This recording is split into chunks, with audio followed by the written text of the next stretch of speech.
What's up, A to Z Sports live on a Friday. Gonna have three, I think, fun conversations that are all different levels of importance, but I think all interesting as we get closer and closer to the thankful end of this Titans regular season. 4 games left. They go to the San Francisco 49ers of Santa Clara on Sunday to face Brock Purdy, Jawan Jennings, Christian McCaffrey, and maybe the Titans' future head coach, Robert Saleh. Will discuss that. I think we'll just quickly run it back on our mini series of how serious of a candidate is blank and discuss that, even though we jumped the gun a little bit on Matt Nagy because the Titans play the Chiefs in like 2 weeks. We should have done a coaching advent calendar on the show. Just every day we open a new box. Who's this next potential Tennessee Titans head coach? Today's is Robert Saleh.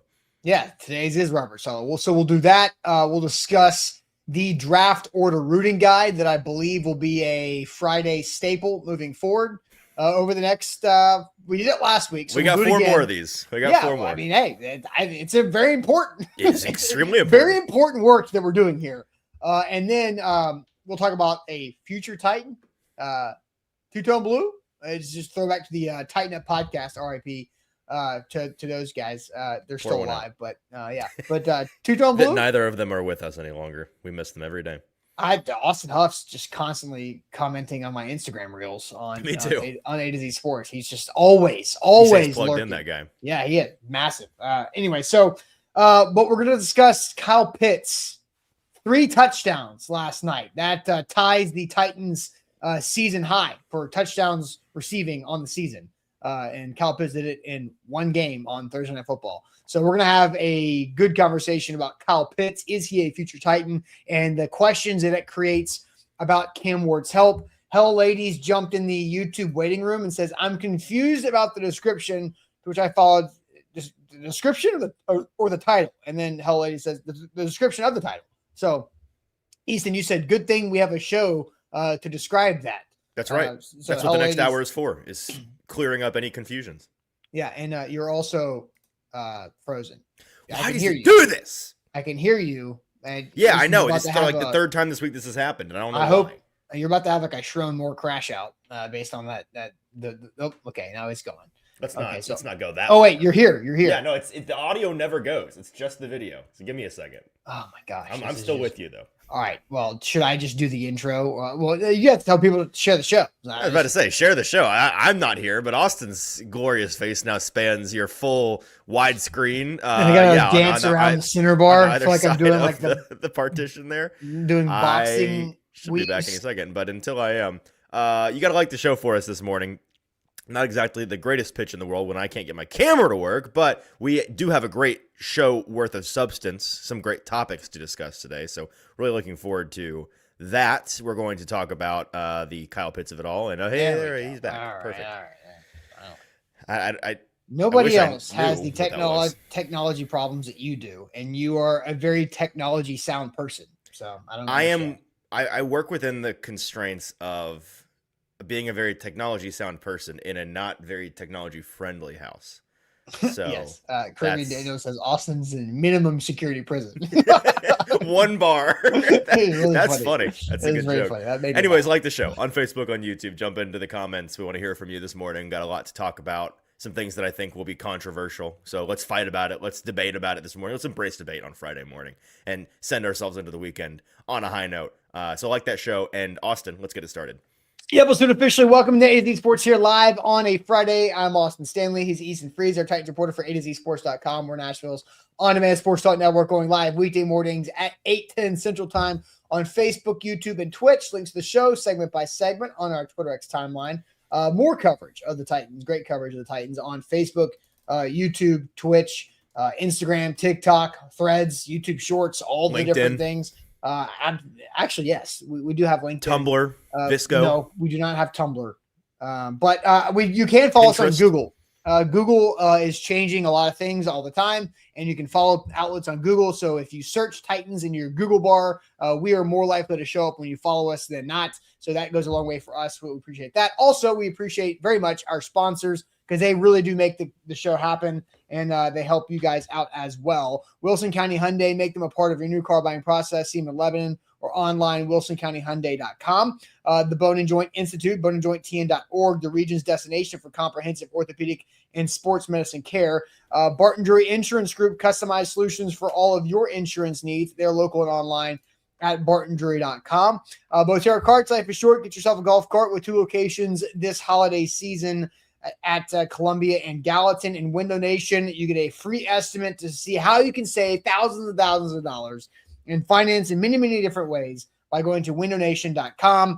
They gave me a $500 gift card yesterday to my next project. So because I did windows and they're awesome, and Window Nation is also awesome. So American Top does not follow AtoZSports on MySpace. Quick personal note, 35-year-old male, never had a MySpace. What? Okay.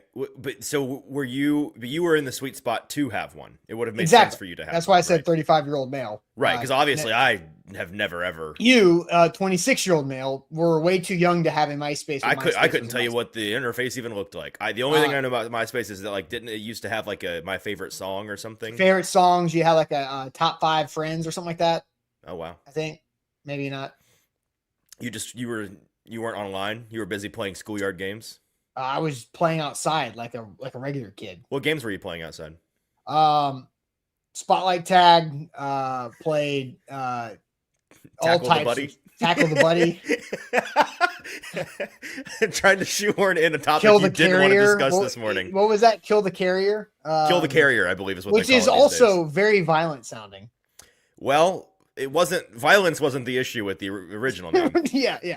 That's not what we were trying to get away from. If you were picking up what we were putting down, Bijan Robinson kind of stepped in it last night. So that's going to be our way to transition into the Thursday night football game. It's what it was called. Where Kyle Pitts and the Falcons went to Tampa in what I feel like was the dopest uniform combo game in the history of combo games. Pretty strong. I freaking loved strong. It. The Bucks, I think the Bucks should not do this permanently. The Falcons, 1000% should do this permanently. I'm with you on that. So good. It looks so good. It's way better than their current stuff. The 90s, 80s, whatever decade they want to attribute this to, throwbacks of the Falcons are way better than the slop that they wear normally. I agree. It not to discredit the heat of these throwbacks, because they are strong uniforms. But part of my opinion is based on the fact that I think their actual uniforms are very bad. It's not like they have fine normal uniforms, but these are way better. Like that's how I felt about the Titans and the Oilers, for example. I think their normal ones are actively gross. So I think there's a main reason why. There's a main reason why the Titans are stopping with the Oilers stuff is because they realize this brand is probably better than the actual brand, so we should probably try to fix the actual brand. That's my theory. I also personally, I don't think the Titans light blue switch looks good at all. I think the navy. Yeah, I know. I'm kind of in the minority on that. It seems that I think it's fine, but it's all going to change here in a couple of years or whatever. So maybe I don't know. We'll find out. There's a lot of rumors and stuff all over the place. So Kyle Pitts not just looked good doing that, but he did have 3 touchdowns last night. Receiving 160 plus yards. The Falcons beat the Bucks big time game. 11 grabs for 166, 3 touchdowns. And I'm sure many fantasy owners were very, very happy. It was the third best tight end performance in NFL fantasy football history. Really? Yeah. It was the most fantasy points by a tight end since 1990 something like that. I know this. He was the first. And I played him, or I played against him last night, so I'm cooked. But that's neither here nor there. Yeah, nobody cares about your fantasy teams. But if you played against him last night, you're cooked. It's over. Kyle Pitts was the first tight end to go for 100-plus yards and 2+ touchdowns in the first half since Nashville area resident George Kittle like 5 years ago. Yeah, that tracks. Yeah, so Kyle Pitts had a big-time game. So that begs the question. He's a future free agent. He is. I think all those yards and numbers and stuff, they probably count for double in reality because he was doing it with Kirk Cousins. That's an important part of this, is that old Kirko was the one tossing him the rock last night. I think that makes sense. Kyle Pitts, and MB says Pitts is about 4 years overdue.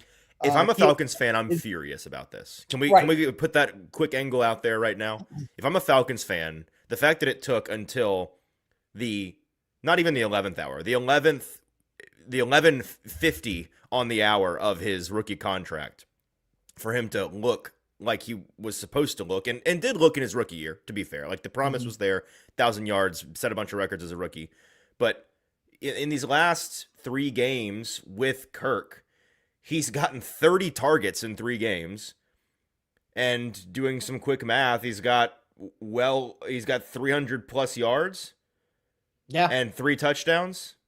It's unbelievable. He looks like the guy that you drafted him to be. He's about to be a free agent now, and it's in the middle of a lost season. The Falcons might be the worst coached team in the NFL, by the way. There's another quick take for you. Somebody asked me this yesterday in the Titans media room. I know. In the Titans media room, that was the question being asked. Who is the worst coached team right now? And a lot of people naturally said, well, this one, of course. But I think that's a lazy answer. I think it's the Falcons because they've got dudes. Yeah. But they've got dudes, and they're just bad anyways. Their defense has some monsters on it. James Pierce, 8 sacks. That's a Falcon. Yeah, they finally have a pass rush after wandering the desert for 20 years. Yeah. They have maybe the best running back in the league. They have a tight end who's capable of that. They have a top 10 receiver in Drake London who's coming into his own. Where's the excuse? Like, what's going on? Why are you bad at football? I don't know. It's a great question. I think somebody says, because we said future free agent Kyle Pitts. So, for hello ladies who's confused about the title of the show, future free agent Kyle Pitts goes off on Thursday Night Football, creating future Titans questions about Cam Ward's help. I think that's pretty clear. Hey, be nice to hello. He's just asking a question. He's getting a little lost. He wants to understand the concept of the show. He actually did not ask a question. He made a statement. Okay. Well, hello, ladies. So, I'm happy to clarify anything that you need clearing. It's pretty obvious that today we're going to discuss is Kyle Pitts an option for the Titans. The Tennessee Titans have the number one, have the most cap space in all of the NFL right now. I guess we had something slip through the cracks, which was making the cap space article graphic here on the show. But the Titans have the $108.9 million of cap space currently, and they only have $500,000 of dead money, that means they can create a lot more cap space if they want to, because they haven't even started doing that part of it yet. I was about to say, when you just do some projected cuts, suddenly there's like another $80 million worth of cap space that comes out of thin air. For example, the Raiders are second most with $106 million of cap space. They have $34.8 million in dead money. How about this? The Jets have $98 million of cap space and $71 million of dead money. Crazy, Jets. What in the world? How much of that is Aaron Rodgers? Aaron Rodgers' contract. Yeah. The Raiders, I don't know. That's just a lot of bad stuff. That's Vegas, baby. Yeah, that's the Vegas bill.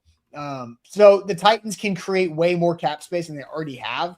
And so I don't think money is an issue at all. Like, I think the Titans have to spend money. Are they going to spend like they did 2 offseasons ago, where they spent the most money on new deals in NFL over free agency? No, they're not going to do that. Nope. But they have to spend a certain amount of money. There is a floor that NFL teams have to reach over a certain period of years of their cap space spent. They can't just stash money. Like, currently, the Patriots, the best record in the league, have $51 million of cap space this season that they're just not using. So they're going to have to go carry that over and use that and spend a bunch of money moving forward, which is just going to make the better get richer, or the richer get better. The rich get richer. No, it's different, because the good get richer. The good get richer. Yes, exactly. The good get better. That's probably correct. The Titans have to spend money. Chig is a current expiring contract as well. Kyle Pitts is an expiring rookie contract on his 5th-year option. The Falcons did pick up his 5th-year option that he's on right now. And so we all know Cam Ward needs weapons. And I saw somebody said in the chat, I wanted to bring that up. If I can go back and find that real fast, I'm gonna say no more veteran receivers, says Rooney. I don't need that's just not even possible. You have to have veteran receivers. Easton, what receivers are going to already under contract for next season on this roster, off the top of your head? Chimere Dike, Elikai Manor. Yep. Maybe Bryce Oliver. Oh yeah, Bryce. Good point. Bryce is under contract. I think that might be it. In terms of active roster guys, that's the end of the list. Yeah. And Jefferson is not. Nope. Calvin. Well, I mean, technically Calvin is, but yes, but we expect that dead money number to go up because Calvin really is not going to be here. That's right. Which is an example of that. So Chig is your boy. And Vanessa says Helm should definitely stay. Yeah, no bleep. He's a rookie who's got 3 more years of contractual control. Respectfully, Vanessa. Sorry. Should the Titans keep Gunnar Helm on his cost-controlled contract? Today's topic on his 120th overall pick contract. Yes, they absolutely should because Gunnar Helm is a beast. But you need more than one tight end, especially when Gunnar Helm is kind of your quote-unquote blocker of the tight end, and Chig is not. Kyle Pitts is not either. So let's just jump into this question. Would you rather the Titans sign Kyle Pitts in free agency or re-sign Chig Okonkwo?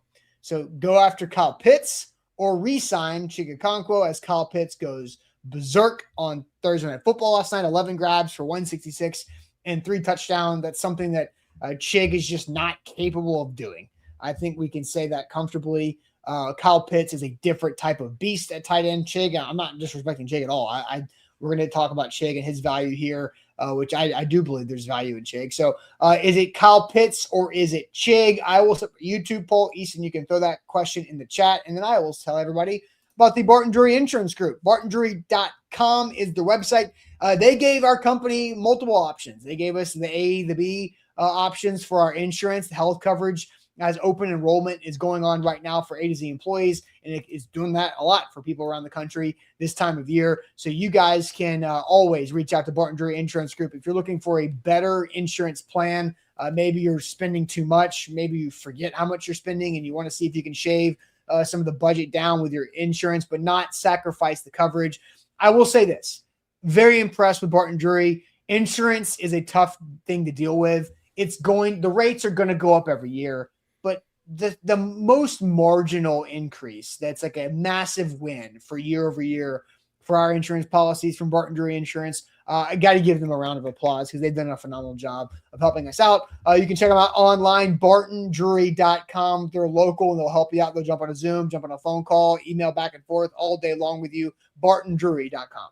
We're also powered by BTA Sports, better for betters. Check out BTA Sports in the link in the description below. Click that link, use the promo code, and you will get a 14-day free trial of the app that is in the palm of your hands that will make you a smarter, more effective, better at the sportsbook window. We appreciate BTA Sports for sponsoring this show, but we really appreciate them for making us more money against Vegas. That's what they do, and they can help you do that too. Use that link to try it out for 2 weeks free.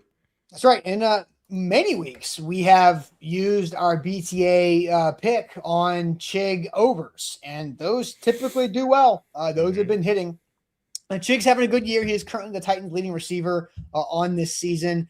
So now we ask this question. Which would be the, third year in a row that's the case? Is it? He has been sneaky the leading receiver for a bunch of years now. Calvin had 1,000 yards last year. You're right. You're right. He's constantly the second. Second, yes, yeah. He's constantly sneaky, your second best receiver.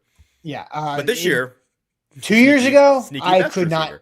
2 years ago, I have no idea who that would have been. I'm almost certain he was also the second best that year. Yeah, but who was the main receiver 2 years ago? Oh, DeAndre Hopkins. Yes. Oh. Man, my brain. All right, so would you rather the Titans sign Kyle Pitts in free agency or re-sign Chig Okonkwo? That is the question. Easton, I will put up a YouTube poll, and you head to the comments to see what people are saying. To the comments. Let's see. I have a guess as to who's going to win this question. As I scroll, people in the comments asking for different free agents. We will get to them in due time, but we're not talking about other free agents quite yet today. James says, worst run blocking tight end in the NFL. I don't know which one he's referring to, but frankly, it could Both. be either. And I think here's the thing. Who cares? That's not what this role is. Like the role of this tight end is not necessarily a blocker. Do they have to block a little bit? Sure. But they're not like, that's not their role. If you say so. Jason says, no, I mean, that's the reality. We'll talk about it in a second. Jason says, Chig isn't really a tight end. Time to cut the cord. Well, neither is Kyle Pitts. So we have yet to get any differentiation between the two. Curtis, Pitts is inconsistent. Guess what? Chig is too. So y'all got to quit commenting things that apply to both guys. What's the difference here? What's the difference? Here, how about this? Pitts, Chig is a great value version of Kyle Pitts. Now, this is true. They're going to be worth different dollar amounts. And in a minute, I want to go and look at. Yeah, because somebody asked me, NB says, Austin, are you excluding the money factor? Here, money is not a factor in this because the Titans have money they have to spend. And guess what they want to do? Give Cam Ward help that can catch the football. Like, so I'm not saying you have to disagree. There are lots of nuance and context within what I just said, but money is not a concern for the Titans to an extent. And they need to get Cam Ward more talented help at pass catcher around him. Money is not an option. Austin Stanley, December 2025. I will remember this. Money is not an option. I have a performance. Money is no option. Damn it, I messed it up. I'll remember the first part. I understand what you're saying. I do think it would be useful for us to look at what their projected market value is because I am curious to see how different that is. So I'll look that up here in a second. I'll pull it up. Okay, perfect. Maddie said, I didn't know, honestly, didn't know if you knew where to go. Maybe if you can find it, that'd be great. I know a place to go to, but I don't know about. Fish around, see if you can find it. Maddie says, I think Chig has to stay. He will cost less money. This part is true. And he already has the connection with Cam, and I think that's more important. So he's wanting continuity, which that is an element of this. That's fair to mention. Rick says, keep Chig. He's a Titan through and through. We need him in the locker room. He's having a good old time in the locker room yesterday. Which is a secondary story. Pitts isn't a tight end either. This is true.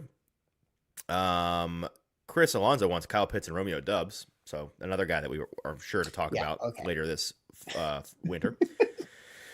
Neither can block, and Pitts is fast. I mean, Pitts is an athletic specimen that is completely dissimilar to Chig Okonkwo. They are both tight ends, and they are receiving tight ends, but that's kind of where the comparison ends because Chig is a physical run through a tackle kind of guy. Kyle Pitts isn't actually a run through a tackle kind of guy. He constantly disappoints me with how unwilling he is to try to break a tackle, but what he is super fast and super long and bigger than you and going to win at the catch point. So then run by you. Right. Chig can also run by you too. Chig's got not like how extent, but yeah. But Chig is fast. Chig is also more aggressive and powerful with the ball in his hands. There's no doubt about that. Pitts. Yeah. Vanessa says keep Helm and Chig and move on. So she wants to stick with the current tight end room. Pitts. Sign Pitts. Keep Chig. So this is surprising a little bit, Austin. This is a split. What happened? What happened to your mic? As much. Oh, your mic glitched for a second. You're good now. What is happening? Can you hear me now? Yeah, you're good. It just kind of like glitched for a second. Sick. Give me Pitts, but I don't think it changes much, is what Sharman says. Chig. No to Pitts. And maybe no to either, according to Randy. Okay. Take Pitts since he was a Gator. 4-11 in the chat. Yeah, well. So, Austin, there's not a consensus on this. And I honestly thought, Cam's a Kane. Yeah, and they may hate each other, Who knows? Maybe there's beef. Yeah, now your audio's delayed, so it's doing that stupid thing. So I'll let you fix it. Well, I'll fix it. But I'm surprised that this is a split decision right now. Yeah. Jeff says, Austin, please get Easton a PC upgrade for Christmas tax write-off. Easton just has a way too complicated. Here's my assessment on Easton. Easton and Cam Ward have similarities. Cam Ward early in the season, I kept saying, is trying to make the difficult play too frequently. Easton tries to do things too difficult for no reason. Take a lead gives you. Your setup is way too complicated. No, it's not. Yes, it is. Because you're the only person that There's nothing complicated about the setup. Then why does your video and audio keep looking like Japanese cartoons all the time? I don't know. From an internet standpoint, we've already answered that. This house sucks for internet. We've established that. Yeah, but that's not going to roll off the video and audio. It needs to be simplified. I have an identical setup to JT. I just have bad equipment, I suppose. I don't know. I don't know. Swan says Austin isn't symmetrical. Yeah, no person is. Have you ever seen the things where they take celebrities that are like good-looking celebrities and say, "Here's what they look like if they're symmetrical," and they look weird as hell? Yeah, nobody's symmetrical. We're not supposed to be. So what I was saying is that you and Cam Ward had the same problem. Is that you try to always make the complicated play instead of just taking what the defense gives you, and that's okay. We'll work on that. All right. So. What you were saying is that you were surprised that Kyle Pitts and Chig Okonkwo's the preference from the chat is as split as it has been. Are you not? I mean, yeah. Okay, I have the YouTube data for 6 minutes into the poll. What do you think was the more popular answer between Pitts and free agency or re-sign Chig? From the chat that you saw, what did you think was more popular? In the chat? Yeah. I mean, Pitts by a hair? Okay.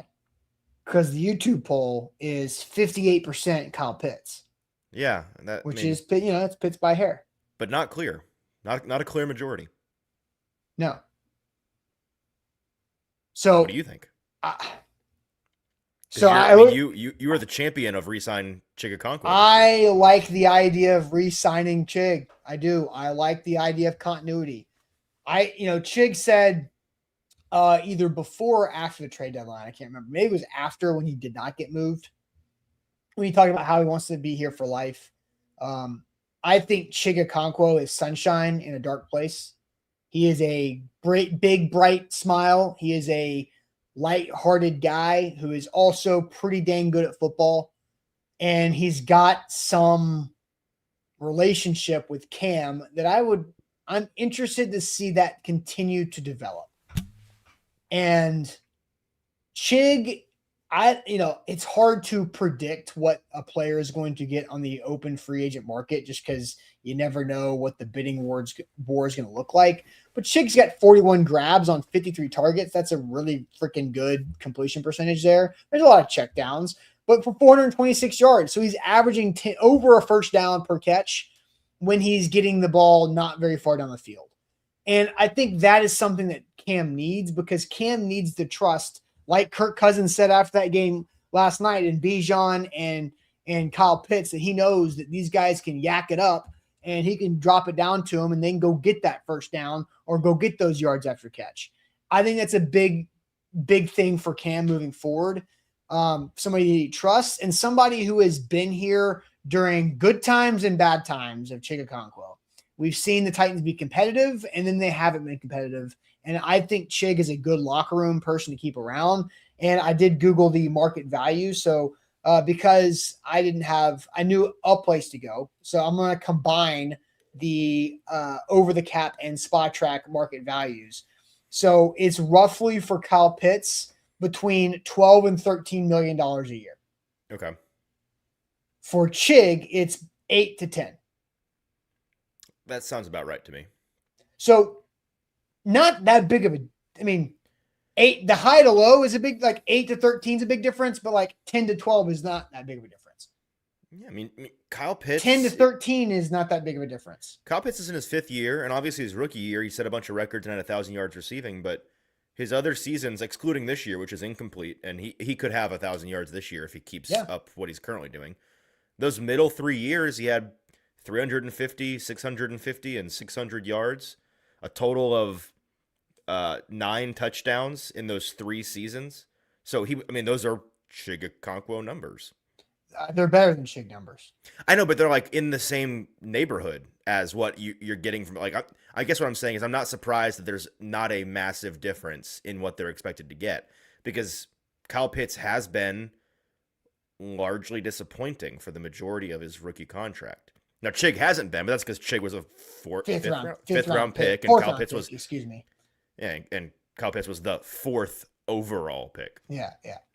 So Chig had 450 as a rookie, 528 second year, 479 last year, and is currently at 426 with 4 games to go. The good thing about Chig too, and this is a knock on wood, he has played in every single game. Well, and that brings me to my first point, Austin. And real quick, can I answer? Yeah, no, go for it. No. That was smooth, and then you just have to. Never mind. Sorry. That's too late. You have to answer now. Oh, I guess I like the idea. We were moving the rock well. I know. It's my fault. And then you threw it over the backboard. I agree. I messed into the stands. Up. Well, you had your audio thing messed up, so we had to take a timeout for that too. So that's an excuse. I like the idea of Chig. Kyle Pitts. I do think if you're making the argument for Kyle Pitts, I'm not out on the idea of Kyle Pitts. I prefer Chig over Kyle Pitts. Because I do think if you're arguing that you would want the Titans to sign Kyle Pitts in free agency, your argument is you're about to get the best of Kyle Pitts. The Falcons drafted him 4th overall. They paid him his 5th-year option, and they didn't get the best of Kyle Pitts. You're about to get the prime of Kyle Pitts here for Cam Ward, while Cam Ward is still on a cheap as he'll ever be contract as a rookie quarterback, and you have all the money to spend. So that is the argument for Kyle Pitts. Is that he has gotten through all of his rookie contract growth and development stuff. He's had his down years, and now he is ready to consistently be a premier threat in your passing game. So, but my answer is Chig, but that's the pro Kyle Pitts pitch. Interesting. I am pro neither, and we can talk about the Chig element of that. I have really flip-flopped on this year, but I am comfortable staking my claim on this being my take. I'm comfortable locking it in that I don't see a great reason to bring back Chig, and I don't see a great reason to go after Pitts. So let's set Chig aside and talk about Pitts. He has missed 13 games so far in his career. Chig has not, obviously. He's also been banged up far more than that because he has technically played in a number of games where he has clearly been hurt and not 100%. When you pull up, do you give him credit for that though? Well, you get credit for it from toughness playing through it, yes. But in like if I'm projecting how often is this guy going to be a value to me? Because it's one thing to be available, it's another thing to be useful, right? You need to be useful on top of being available, and there are too many times in Kyle Pitts' career that I can think of where he was technically available, but not useful to his offense. And you talk about the fact that he's this model of player that's a tight end in name only. He's really meant to run by you and be explosive and separate. When he's banged up, he can't do that. And when he loses the speed, then his game is really handicapped because he's not a physical player like Chig is. And when you look at his injury history, since 2020, so in the 2020s, we're including college here just to get the full picture of his that last year of college 5 years was unstoppable. Yeah, I mean he had a pretty serious foot injury in college. He had a nose fracture in college, which is a funny one, not really important here. A concussion that he dealt with. Here's where in the NFL things started to really hurt his speed. 2 hamstring pulls in 2022 that completely sapped what he was doing. An MCL tear in 2022. So that entire year was a really difficult lower body injury situation. Then again in 2024, another hamstring. And this past May, a foot that was revealed in OTAs. So his legs are brittle's too strong a word, but his legs are not the most impenetrable fortress. His legs are liable to get hurt in some way, whether it's his foot or his hamstring or his knee. He is likely to have an issue going on. That is what his NFL career thus far has pointed to. And when the guy who is the speed, super long, get open downfield guy has leg issues or foot issues, he can't be that guy anymore. The way that the Titans operated in free agency last year, where they were getting guys where every single time they'd sign a guy, we'd go and we'd look and be like, wow, this guy hasn't missed a game since, the iPhone came out. Like that was kind of the gist of all of their signings was guys that are available. He's not, Ben. He doesn't fit that mold. Now, there are elements to his game that would make him useful to Cam Ward if he's at his best. But I think when you combine the inconsistency in play, inconsistency in health, and the fact that he can't block, which is what can bring us to the Chig element of this. I think in today's NFL, let me bring up a comment that I started. Because Drew, sharp guy, friend of mine, he sums it up pretty well here. The idea of Pitts to Nashville is much more exciting when you look at him as an actual receiver addition, not a tight end addition, because this is what he would be. Which is what I think the Titans should have been doing with Chig for the last 2 months, but yeah. Well, Drew argues that he should be your X, not a guy to split reps with Helm. I do think that in the theoretical world where he is a Tennessee Titan, he is not slotting into the role that Chig is in right now. He would be slotting into a different wide receiver role. And then you have to ask yourself the question, does a $13 million a year Kyle Pitts contract that's certainly a multi-year deal, I'd imagine, is that what you want to is that the space you want to be putting your wide receiver chips on for It could be. Ward? I mean, it could be. To me, the answer is no.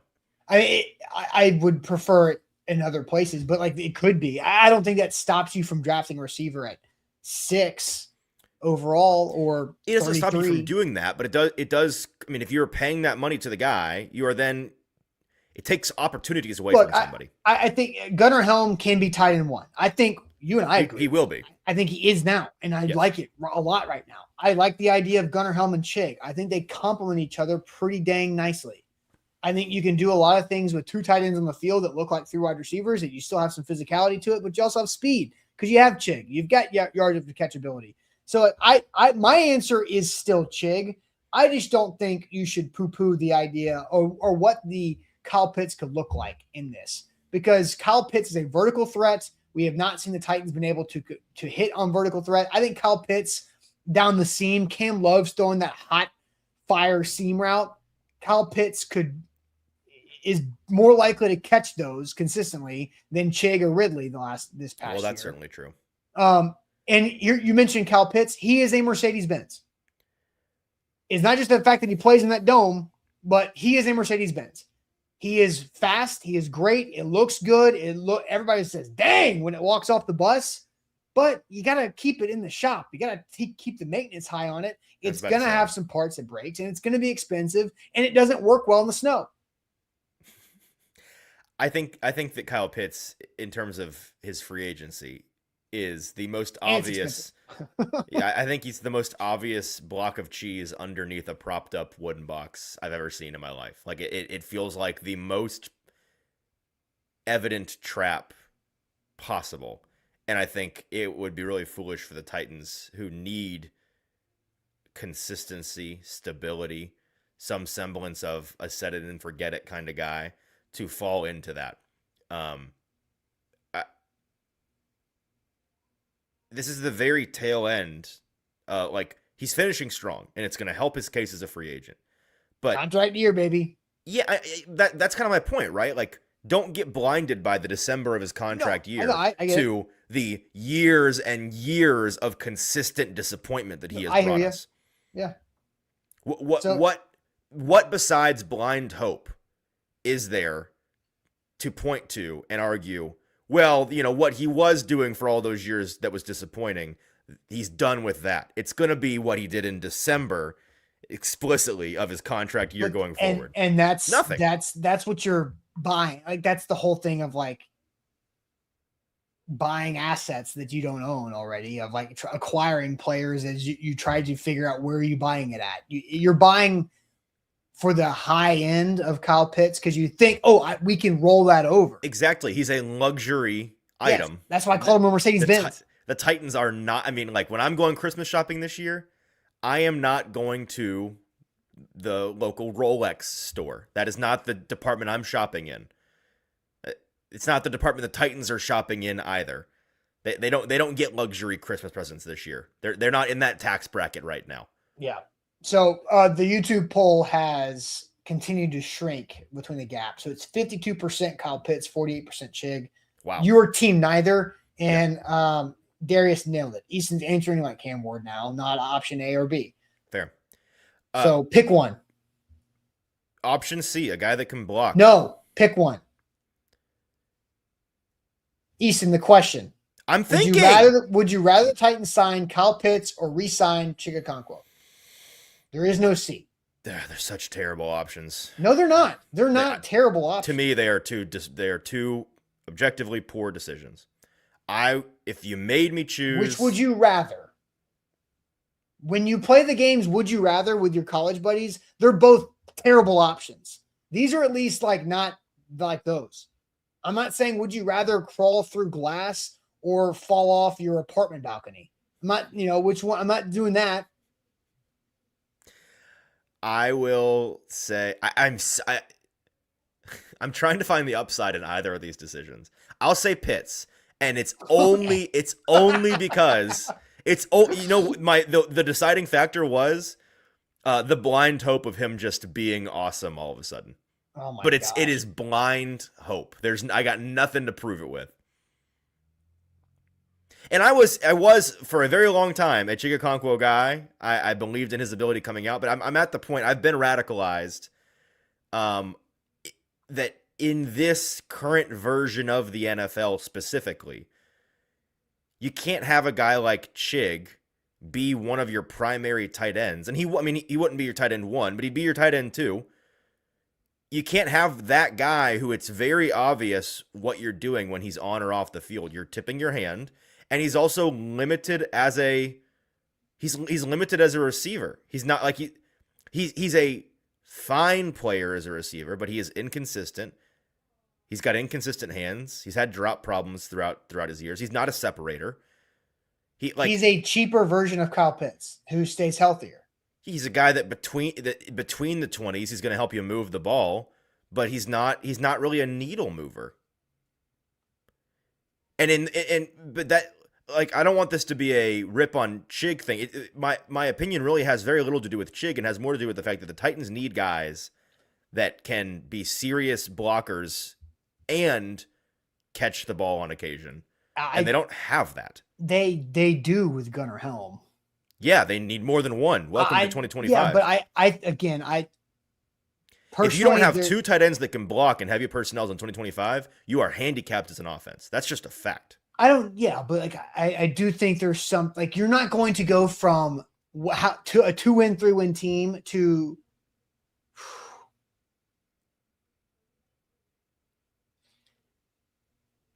Easton wants a name in Pitts. No, I don't want a name in Pitts. I don't want Pitts. I've made that very clear. But if you made me choose, I'd rather the guy that at least maybe can be a Ferrari receiver. Chig, for all of his upside, for the best possible Chig argument there is, he's never going to be the receiver that Kyle Pitts showed us in one game last night he's technically capable of being. Okay, so that's fine. I think Chig's got value overall to come back for this team. All right, I don't think Chig has no value. I think that there are going to be better options in that general price range for the Titans, or value range in the draft for tight end, that is going to unlock this offense in a way that Chig cannot. That's what I'm saying. King VC says, lock in, like the show, hit that like button for you moving forward.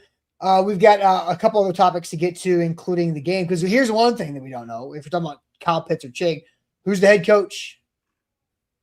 That matters. It's pretty important to that decision. Yeah, it's pretty important. Who's the head coach? And the Titans could be facing this weekend. One of their candidates for head coaching is Robert Saleh going to be the Titans head coach next year? So we'll discuss that. We'll ask you guys a question. How serious of a candidate is Robert Saleh, 1 through 10? We did this yesterday with Matt Nagy. We'll do this continuously throughout the rest of this month as we lead up to the coaching search.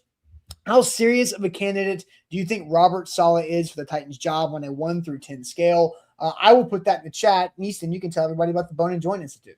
The Bone and Joint Institute, the region's destination for comprehensive orthopedics and sports medicine. They are right off the interstate, off I-65 down here in my neck of the woods in Franklin, just a hop and a skip out of downtown. Wherever you are in Middle Tennessee, you need to know who to trust when you get hurt in life, and we trust our friends at boneandjointtn.org. They have a state-of-the-art rehab facility on campus to help you recover. It's a one-stop shop.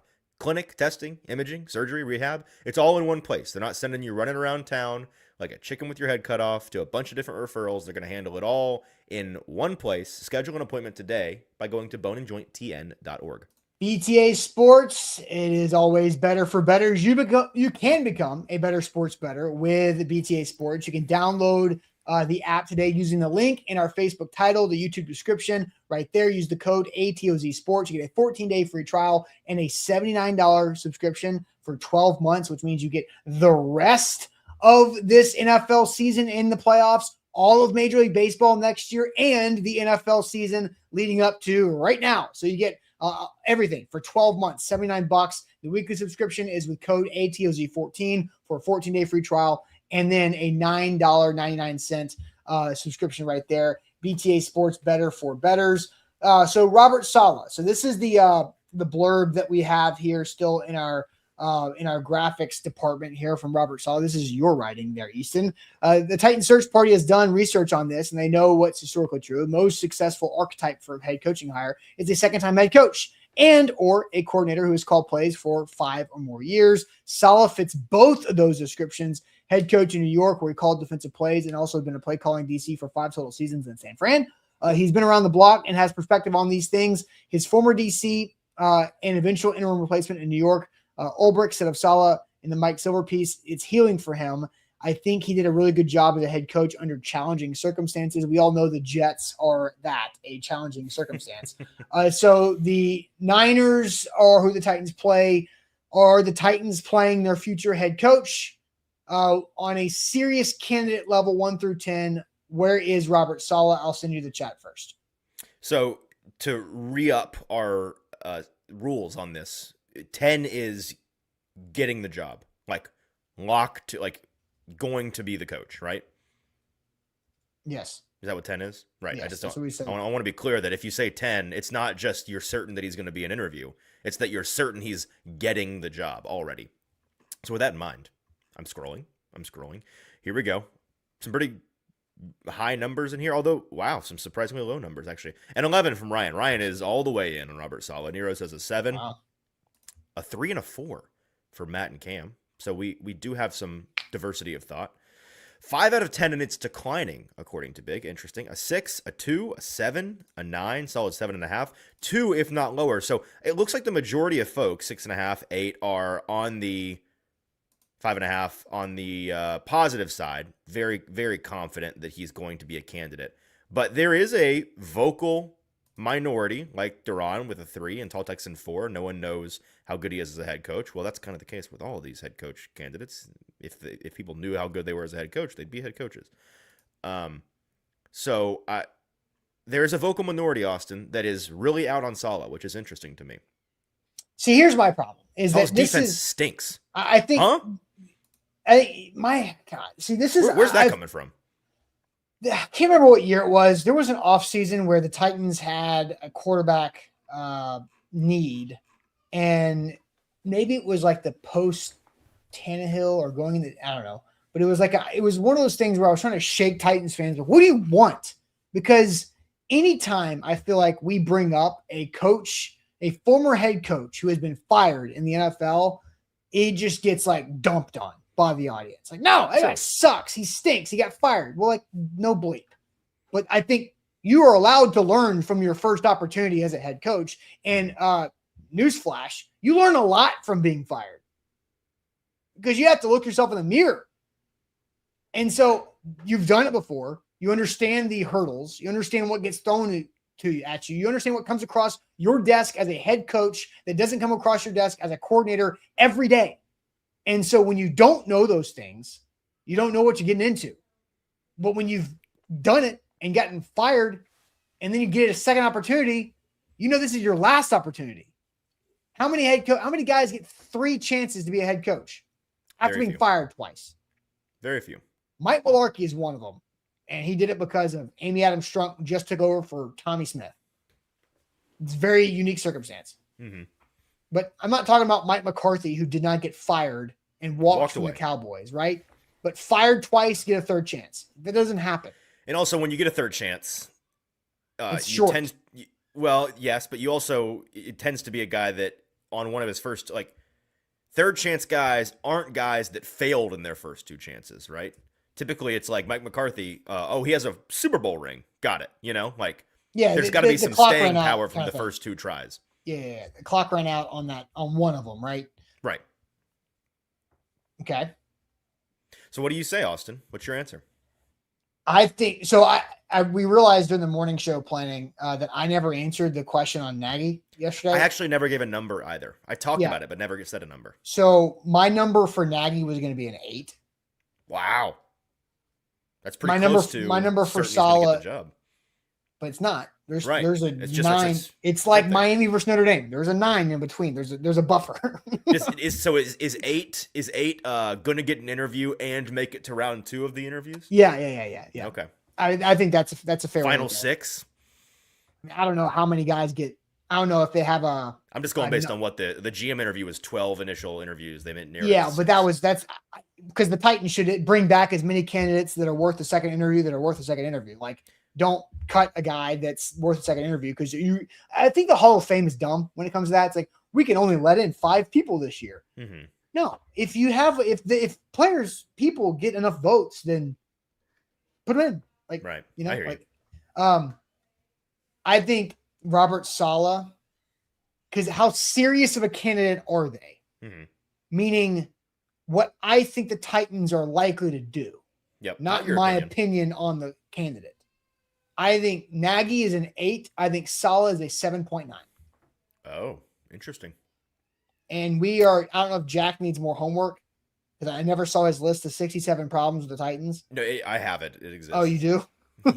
he DM'd it to me. Oh, great. So Jack can start to keep track of our serious candidate rankings on these guys.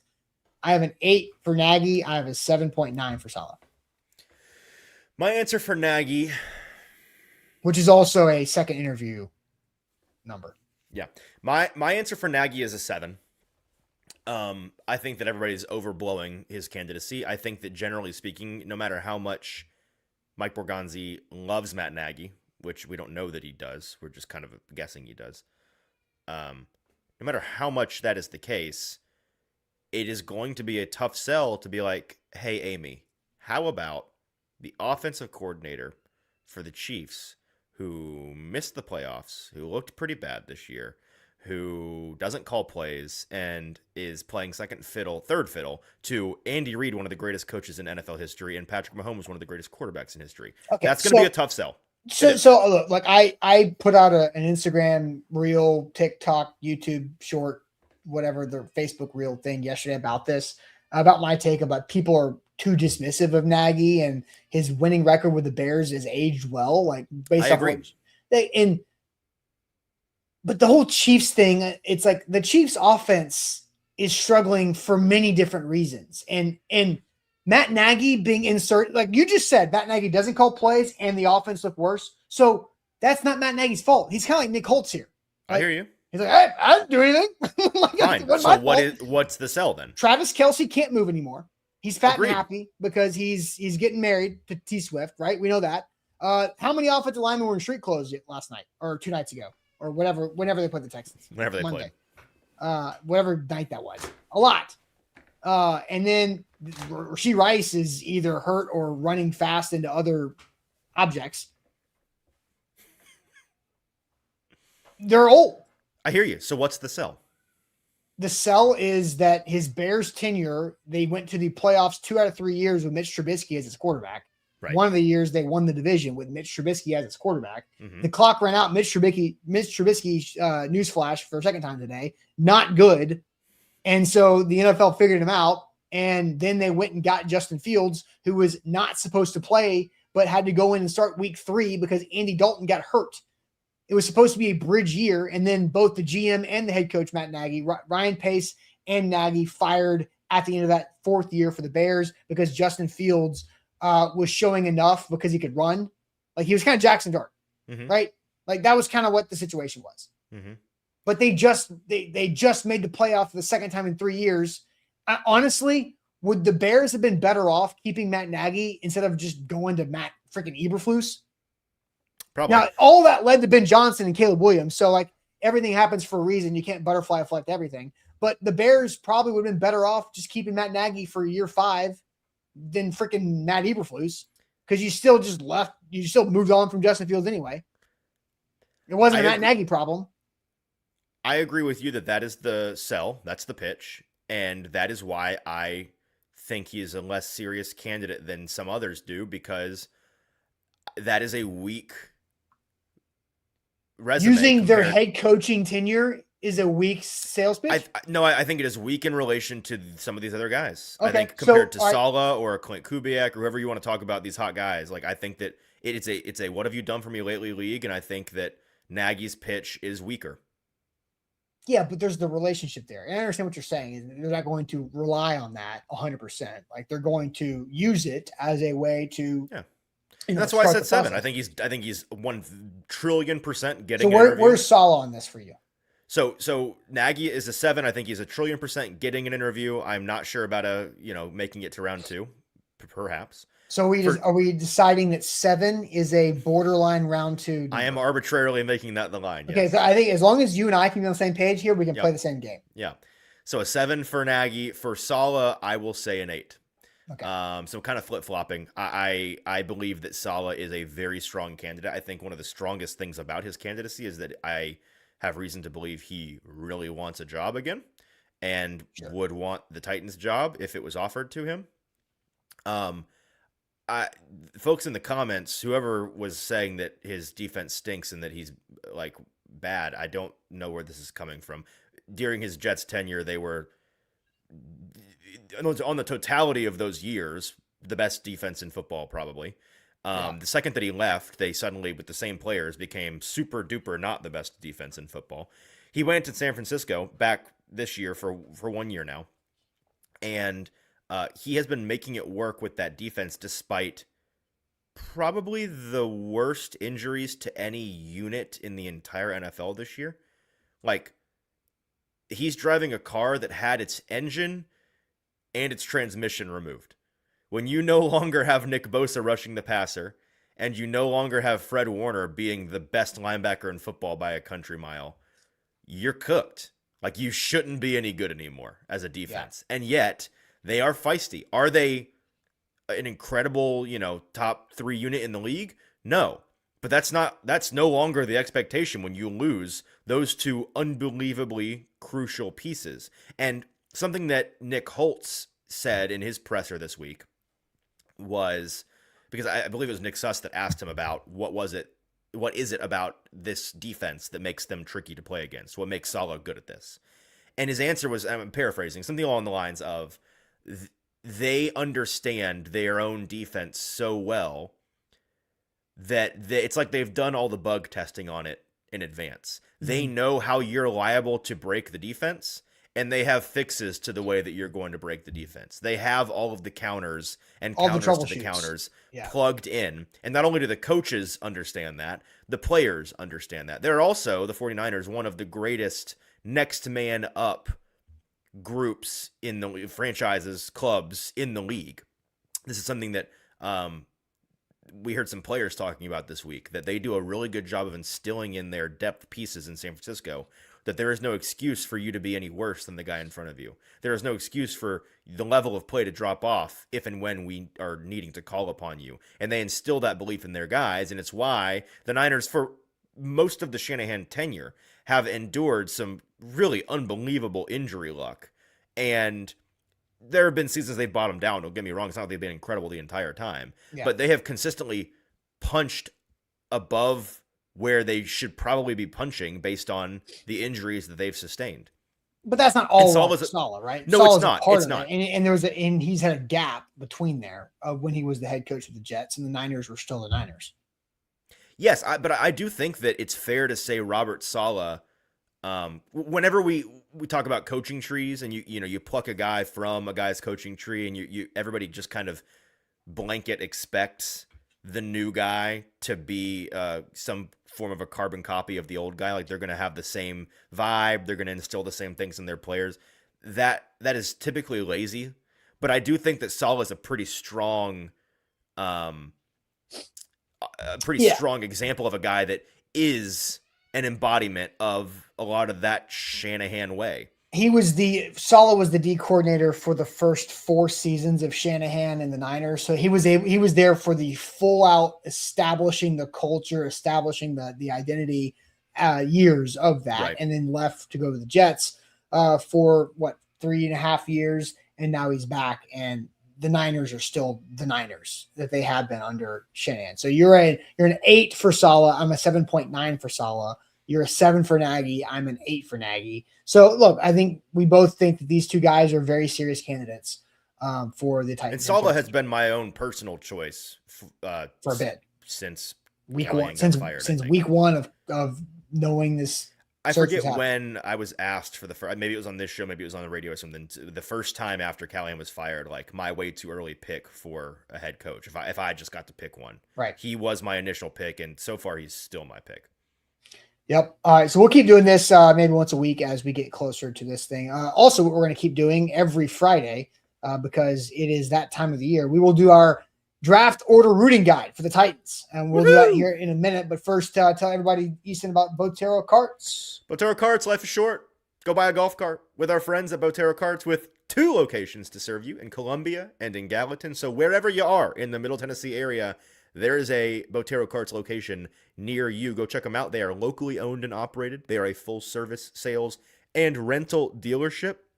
So go support a local business that's open 7 days a week that offers really competitive pricing.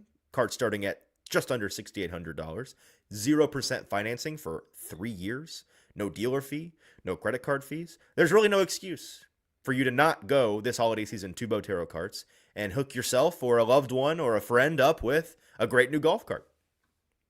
BTA Sports, interesting time in the NFL to bet because there's a lot of weird teams that are not doing well, a lot of injuries, a lot of people getting ready for playoff pushes. Use BTA Sports to make yourself a better, more successful sports bettor because they are on our team. We're all going up against Vegas, and so they have their prediction models. Where does Vegas hit the spread wrong? Where do they have the spread correct? What bet to stay away from? That's also just as important as the bet to make, what bet not to make. BTA Sports can help you out there. Code ATOZSports gets you a 14-day free trial and then a $79 price for a 12-month subscription, or code ATOZ14, still 14-day free trial, and a $9.99 weekly subscription with BTA Sports. Check the link in the show description and the YouTube, the Facebook title. All right, so the rooting guide for the Titans in this draft order watch here, which is important because we pulled up the Tankathon after last night, the Falcons win, which moves the Rams pick from 9th to 10th as the Cincinnati and Atlanta Rams spot flops right there, or flips, excuse me. The Titans sitting at 3 with the 2-11 record behind the Giants and the Raiders. So the rooting guide, Easton, I'll let you start this thing off with the first thing that needs to happen. Well, step one, really only step one because it's the easiest step, I'd say. The New York Giants, last I checked, are 2.5-point home favorites against the Commanders. That's correct. And if they win, they will drop to, where would they drop to? 5-3-2. They would drop to 6th in the draft order if everything else stayed the same. So that'd be it's a very high leverage game for the Giants. The Raiders are a tough situation. Yeah, and then the Commanders would be above the Giants there. This is true. Yeah, the Commanders would do well for themselves in terms of draft to lose that game. The Commanders are a team that's like, you know what, this team is this season has been a nightmare. So many injuries. You know, screw it. Like, this is what Kyle Shanahan and the Niners did when Jimmy Garoppolo got hurt and they got Nick Bosa. That's right. I'm going to kind of tease this because there's a lot of information here that does not do well for me just reading it out to you, but also it's going to be in an article, I believe, later today at AtoZSports.com. I have gone through there are ways to find the market value of each team in terms of point spread, and you can do the math on what any theoretical matchup would be today based on that. Like, what, you know, if the Titans played the Jets today, what would the point spread be in a neutral field? And then you can do the home field math of, okay, well, if this team's at home, we're going to give them, and this is an argument amongst the betting community that folks may or may not care about. The old school thought is like it's a 3 points for the home field advantage. That's not been the case, so maybe since I was born. It's been a very long time since home field in the NFL was worth a true 3 points. It's anywhere between 1.5 and 2.5 points, depending on the situation, the fan base, the weather. So an arguably generous 2-point home field advantage is what I did on my math here. for a lot of teams, it's like 1.7, but that's so in the weeds. Who cares? With a 2-point home field advantage, I went through and did the math on every team that has 3 wins or less right now, which is 8 teams, and determined what their odds in each of their remaining 4 games are going to be right now. Now, again, that's going to change based on how teams win and lose each week, but like right now, basically, how many games is each bad team favored to win or even favored to have a chance in? And with the Raiders, they are darn near double-digit underdogs in every game they're going to play the rest of the year, except for the Giants game in Week 17, in which right now it is at home in Vegas, which is helping them significantly. They would be somewhere between a point underdog to a pick'em. So like roughly even, with a slight edge to the Giants because it's in Las Vegas in that game. But against Philly this week, they are, in real life, 11-point underdogs. Against Houston, they're projected to be 12-point underdogs. Against Kansas City in Week 18, which you'd think most years is like, oh, Kansas City's going to rest their guys. Not this year, buddy. I mean, they might be done. That's, well, true. They're going to be 9.5-point underdogs, at least. That's what today it looks like. So the Raiders, this week, you can hope and pray that Philadelphia and the death of the positivity rapid leads to them completely bottoming out. I mean, I don't think so. I don't think so either, but that would be the real death knell of the defending Super Bowl champions if they lost somehow at home, by the way, in Philadelphia to the Raiders. For the Titans this week, you want the Giants to beat Washington, obviously. Yep. What else around the league? Well, you've got the Browns, who are over a touchdown underdogs against the Chicago Bears in Chicago. Not a lot of hope in that game, but maybe, the Shedeur Sanders ascendancy. This is the week. You can pray for that. Yeah. You can look to see if the Saints, this would be a big deal since you play the Saints, and you'd love a game worth of cushion when you do play them, like having 2 games between them instead of 1. The Saints play the Panthers and are only 2.5-point underdogs. They're at home in New Orleans. That's a divisional game. Weird things could happen. If the Saints win that game, that'd be very big news for the Titans. Huge. Let's see. The Jets are 12.5-point underdogs at the Jacksonville Jaguars. Not a lot of hope in that one, but it's December. Weird things happen. And then finally, the Cardinals are the last 3-win team here.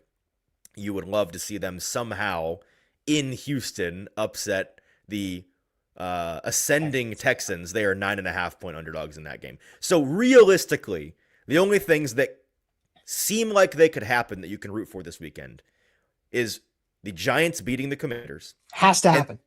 You need it. Has to happen. No, I don't think it has to. Because the Giants, it needs to happen. With the Giants, it's not like this is the only winnable game on the Giants' schedule.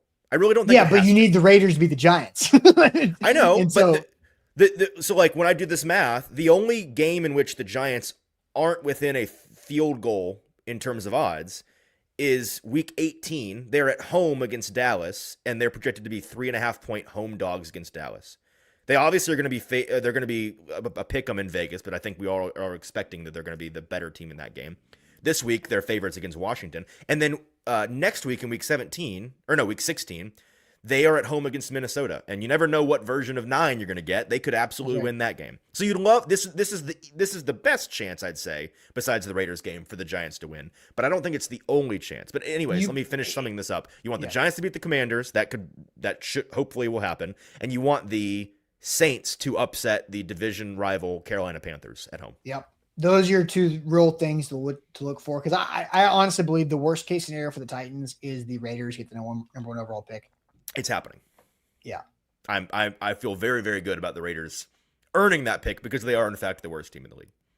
And they beat you. Here's what I mean. It's so why is it the worst case? Because there's a world. There's right. We can do that. We can do that later. We don't have time. I'm just saying there's a very reasonable we can talk about that. The Raiders are the number 1 pick. We can the Titans have the 2nd pick. That is, which is not that's not the end of the world. We will discuss later on. I frankly do not have time. I've got a meeting coming up. So all right, let's go ahead and get morning overtime. Yes, no, I gotta go. We do have good news. So if you have good news to share, you've got good news, throw it in the chat. We'll read your good news until my meeting starts at 9:30.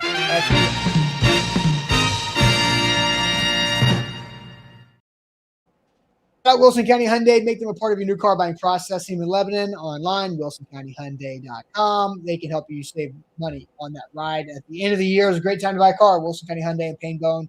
We will take care of you there in Lebanon. All right, good news. Of course. just the most predictable person in the chat. Jeff? Wouldn't have happened to a better program. Like, yeah, that's right. I understand rivalries, but man, I just feel bad for the human beings that are involved. No kidding. Not like I don't feel bad for the athletic. I don't feel bad for Ward Manuel one bit. But I do feel bad for Sharon Moore, for the staffer that is being very publicly scrutinized, for Sharon Moore's family, most important. So look, Jeff, I don't feel bad for Moore at all. Like, then you're just not a human being. Like, the guy had a full out breakdown. You gotta have your biggest rival. I get it. You hate the team up north and all that stuff, but come on. The guy had a mental breakdown. Did he make a terrible mistake?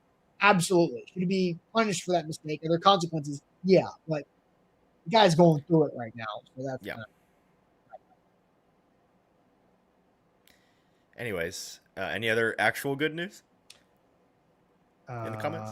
Oh, I don't know. I can't. You see anything? Let's see. Good news, going to see the Titans game this weekend. Bad news, going to see the Titans game this weekend. But good seats and they were free. So, hey, not too bad. In beautiful Santa Clara. How much is that ride going to be from San Fran to Santa Clara? That's a good question. I actually don't. I mean, I know it's not close, but I don't know how far away it is. Is it an hour? Okay. Yeah. It's almost like driving from Nashville to Huntsville. Oh, nice. But they're the San Francisco 49ers. Right. Scott has his annual Christmas party. Scott, are you going to dress like the picture in your profile? I'm hoping this is what you're wearing to that Christmas party. You should. Cam made a grand in tips bartending yesterday. Not bad. On a Thursday night, he must be in a college town or something. Man, people were really in for that Falcons Bucks game. It was that was a great game to go to the sports bar for. No doubt about that. Let's see. I got Rooney. Good news. AZ merch delivered today. Merry Christmas to me when I get home. How about that? Very cool. D-Red says, my good news, sweet baby boy Diego is going to New York for the Heisman. Heck yeah. I hope he wins, but he's not. I hope he wins too. But he's not. Because Fernando Mendoza scored 13 points against Ohio State. We'll see. Well, what do you mean? You're like you. I mean, I have no idea. I have no opinion on who I think is likely to win. I don't know. Mendoza is going to win it. Okay. I think Pavia should win. I agree. But Mendoza's going to. Okay. My only 2 cents is I think Pavia should win the award. So, Vol's got a good defensive coordinator, it seems. They did. Your thoughts? Did Jim Knowles. Very good. Not his fault at Penn State this year. # not his fault. This is a great point by Jeff. Got a grandpa playing quarterback Sunday. That's great news. I can't wait for that game. I mean, I texted this to our morning show chat and nobody responded. Hurtful. No one knows. But he's got to be the first grandpa to play in the NFL, right? I'd assume so. Right? Because it takes many things. It was a long parlay to hit for a grandfather to play in an NFL game. Yes. You gotta be young enough to have kids. That player needs to have a kid young. A kid young. That kid needs to have a kid young, and that player needs to play until they're close a long ass time. Yeah. The Bears says Favre was. He may have been. That wouldn't be. I mean, how old was Favre in his last year? I'm googling. Favre is 56. When was his last season? Last season was 2010. So 15 years ago, a 56-year-old was 41. Yeah, could have been grandpa. I mean, but I don't. Where's his? How old are his kids? That's the thing. He has 2 daughters, Brittany and Braylee. They both look. I don't want to say look old, but they look like old enough to have a child. Like they're certainly. They're certainly adults now. I just don't know. What is this picture you're looking at? Say what? What is the picture you're looking at? Favre with his daughters? Yeah, but like when? Relatively recently, probably. Brittany born in 1989. So that's possible. Brittany gave birth to the first grandchild. Hold on. Oh.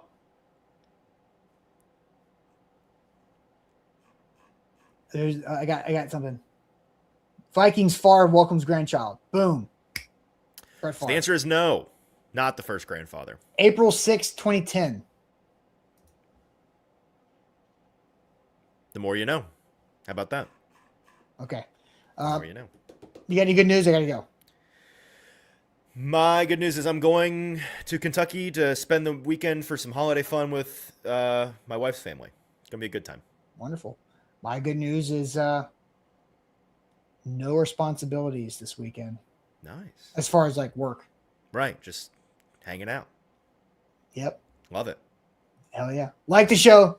Hit that like button on the way out. Subscribe to the channel. We'll catch you guys on Sunday where Easton and JT will have the game day show. So they'll catch you then. I'll see you on Monday. Appreciate it as always. Bye.